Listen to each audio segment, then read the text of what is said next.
내 마음의 교리 두 번째 시간입니다. 하나님은 과연 존재하시는가? 어쩌면 이미 신앙생활을 하고 있는 저와 여러분에게는 이런 질문들이 불필요할 것입니다. 그런데 만약 내가 이슬람권에서 태어났거나 힌두권에서 태어났다면 어떻겠습니까? 아마 누구도 그러한 환경에서 기독교 신앙을 가질 수 있다고 장담할 수 있는 사람은 없을 것입니다. 그런데 놀라운 것은 이슬람권에서 또 힌두이즘 속에서도 하나님을 발견하는 이들이 종종 있다는 것입니다. 물론 많지는 않습니다.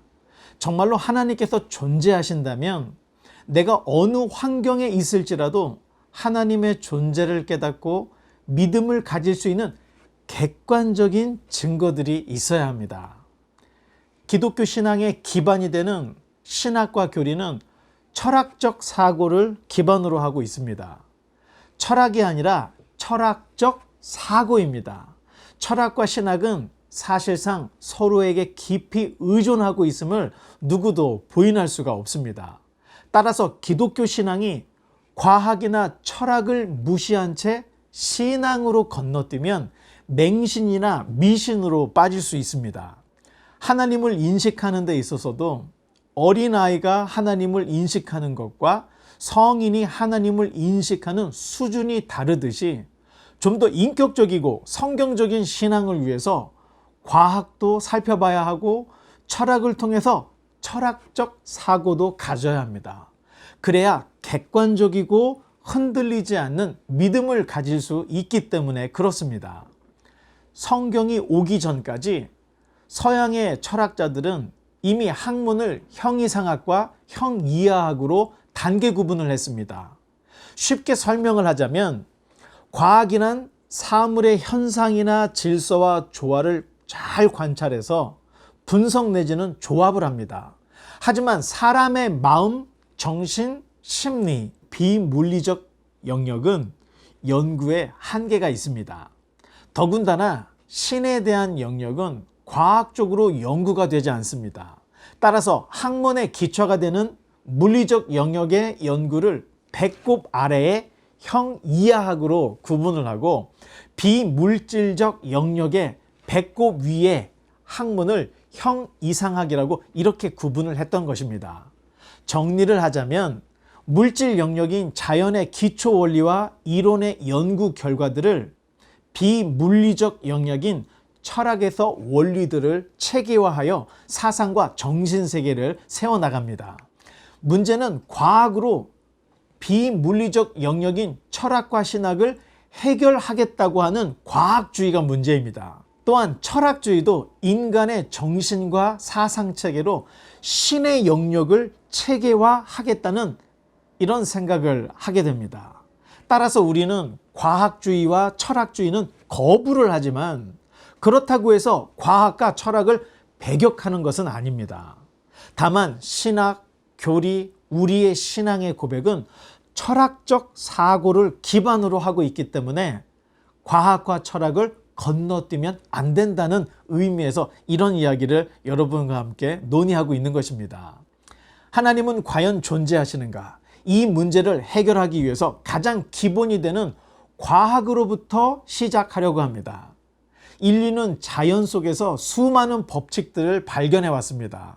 이러한 발견들은 관찰하고 생각하고 표현하고 응용하는 단계로 발전해 왔습니다. 이렇게 얻어진 결과들은 이론과 법칙으로 구분을 하는데 법칙이란 언제든지 실험의 재증명이 가능하고 예외가 없을 때 법칙이라고 합니다. 그러나 증명이 안 되고 실험이 안 될 땐 이론이라고 합니다. 우리가 한 번쯤은 들어봤던 빅뱅 이론, 우주 팽창 이론, 상대성 이론 등의 이론들은 실험을 할 수가 없는 그야말로 이론들입니다. 물론 진화론, 창조론도 이론들입니다. 한 가지 꼭 짚고 넘어가야 할 것은 일반 과학자들은 창조를 거부하기 때문에 창조론은 종교로 분류를 합니다. 반면 진화론은 순수한 자연 과정으로 인정하기 때문에 자기들 나름대로 진화론을 과학이라고 주장을 합니다. 그러나 진화론도 관찰과 실험을 통하여 얻어진 결과가 아닙니다. 때문에 진화 법칙이 아니라 진화론 내지는 진화 가설이 맞습니다. 그렇다면 무신론은 어떨까요? 학문적으로 무신론이라는 논문은 단 한 권도 인정을 할 수가 없습니다. 그 이유는 무신론은 학문적 가치가 없기 때문에 그렇습니다. 무신론은 증명할 수 없고 관찰이나 실험도 할 수 없기 때문에 객관적인 논문으로는 인정이 될 수 없습니다. 그러나 무신론은 형이상학적 해답인 것처럼 포장을 하면서 우리에게 다가옵니다. 하지만 철학의 한계를 극복하지 못한다는 단점이 있습니다. 다만 개인적으로 얼마든지 무신론을 주장하거나 책도 출판할 수는 있습니다. 이제 다시 법칙으로 들어가서 실험을 통해서 학문적으로 인정이 되는 법칙들을 살펴보겠습니다. 우리가 한 번쯤 또 들어본 질량보존의 법칙, 관성의 법칙, 유전의 법칙, 연력학 법칙, 이런 법칙들은 실험에 의해서 확정이 된 법칙들입니다. 예를 들어 뉴턴의 만유인력의 법칙은 절대로 깨질 수 없는 법칙입니다. 사과는 나무에서 떨어지는 순간 당연히 땅으로 떨어지게 되어 있습니다. 이 실험은 100번, 1000번, 10,000번을 해도 같은 결과를 얻게 됩니다. 따라서 만유인력의 법칙은 누구도 부인할 수 없는 법칙입니다. 하지만 이 법칙도 깨질 수 있습니다. 핵이 등장하면서 인류가 발견한 자연 법칙이 깨어져 나가고 있습니다. 모든 물질은 고유의 질량을 가지고 있습니다. 물질은 갑자기 생기거나 없어지지 않습니다. 다만 형태가 변할 뿐이고 자체의 질량을 보존하려고 하는 특성이 있습니다. 이것을 질량 보존의 법칙이라고 합니다. 그런데 수소폭탄이 개발되면서 이 법칙이 깨졌습니다.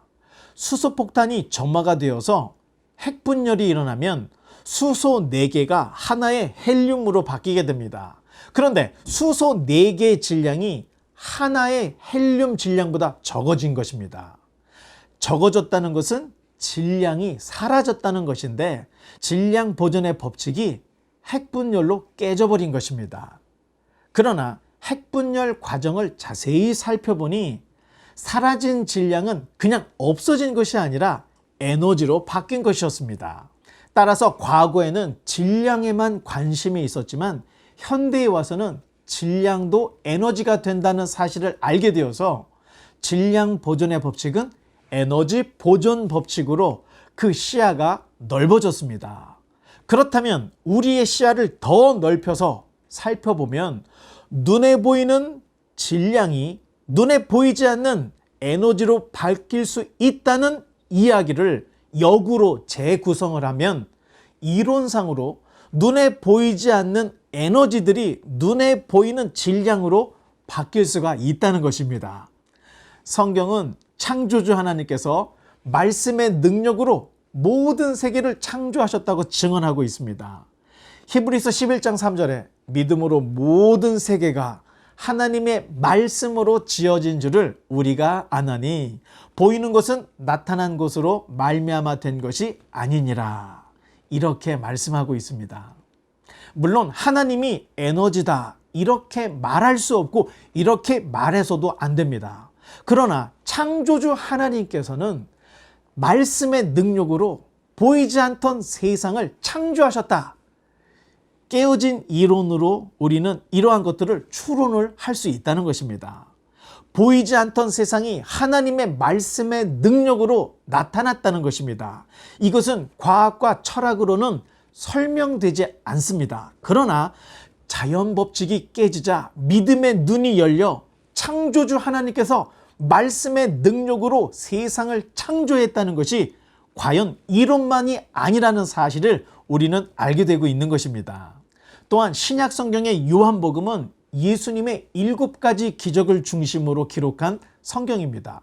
그 중에 2장에 물로 포도주를 만드심, 또 6장에 오병이어로 5,000명을 먹이시고 물 위를 걸으시는 내용, 또 11장에 죽은 나사로를 살리시는 성경에 기록되어 있는 기적에 우리는 관심을 가져야 합니다. 사실 예수님의 기적들은 이 과학 법칙에 다 위배가 됩니다. 화학적으로 물이 포도주가 될 수 없습니다. 또 질량의 법칙으로 오병이어로 5,000명이 먹을 수 없습니다. 또 부력의 법칙으로 사람이 물 위를 걸을 수 없는 것이고, 더군다나 인생의 법칙으로 죽은 사람이 다시 살아난다, 이것은 있을 수 없는 일입니다. 그러나 지금으로부터 약 2000년 전에 기록된 성경은 하나님의 아들 예수님께서 그러한 기적들을 일으키고 예수님에게 그런 기적들이 일어났다는 것을 예수님 곁에 있던 증인들이 보고 듣고 경험한 것을 성경에 기록을 해서 우리에게 전해주고 있습니다. 기적은 과학과 철학으로 증명이 되지 않기 때문에 과학주의자들은 성경을 허구로, 또 철학주의자들은 성경을 신화로 취급을 하고 있습니다. 하지만 철학적 사고를 해보면 실험으로 증명이 되는 것은 법칙이지 기적이 아닙니다. 만약 기적이 실험을 통해서 증명이 된다면 그것은 법칙이지 기적이 될 수 없다는 것입니다. 이렇게 우리는 철학적 사고로 기적을 변증을 할 수가 있는 것입니다. 기적이라는 것은 이론과 법칙을 초월한 신앙의 눈을 가져야, 믿음을 가져야 볼 수 있는 사건입니다. 따라서 절대적으로 믿음이 있어야 성경에 기록되어 있는 기적을 받아들일 수가 있는 것입니다. 그렇다고 해서 이 기적이 인식 자체가 안 되는 것은 아닙니다. 다음 시간에 차원이란 개념으로 다시 찾아오겠습니다. 감사합니다.